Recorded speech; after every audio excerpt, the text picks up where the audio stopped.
Current farming technology in India is incredibly insufficient and needs to be modernized in order to feed the growing population. Because of this inadequacy, India has the largest population of technically hungry people. Today, half of India's children are underweight, 45% exhibit stunted growth, and 75% are anemic, meaning iron deficient. 24% of families have foodless days, in which no one in the family eats for that day.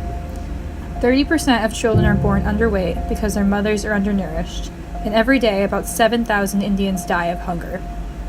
All of these statistics are due to low food availability in poor agricultural communities within the country. In fact, hunger is not the only problem caused by this issue.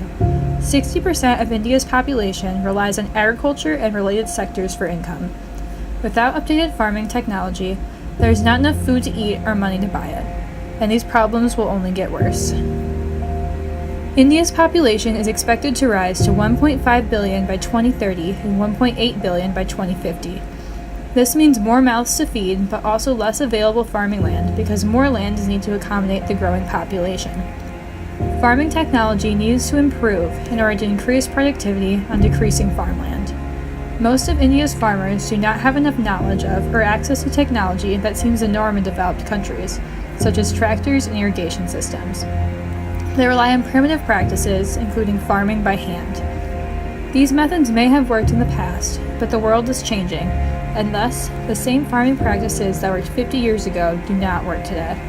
An important advancement in information technology called e-agriculture has been made to enhance Indian farmers' knowledge of their practice so they can adjust better to the fluctuating environment. This new technology allows farmers to gain information on areas such as soil quality, weather, domestic and foreign markets, and seed suitability for the climate. Other advancements in information technology as it relates to agriculture is the emergence of mini machines, which are low-cost miniaturized farming machines such as tractors or rice planters for farmers with small plots.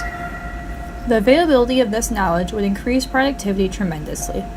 No longer would farmers in India have to rely on luck for harvest. They would know exactly what they were planting, how to plant and harvest it, what weather conditions were present, and how to make a profit off of it.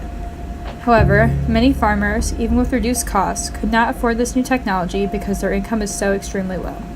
It would also be difficult to convince current government officials to put emphasis on agriculture as they are focused on more urban industries. Even with the current state of widespread hunger and the expected population boom in the near future, the annual increment to gross capital formation in Indian agriculture is lower now than it was in the 1980s. Although the current state of food availability in India is extremely poor, with the help of agricultural engineering, the country could still turn things around.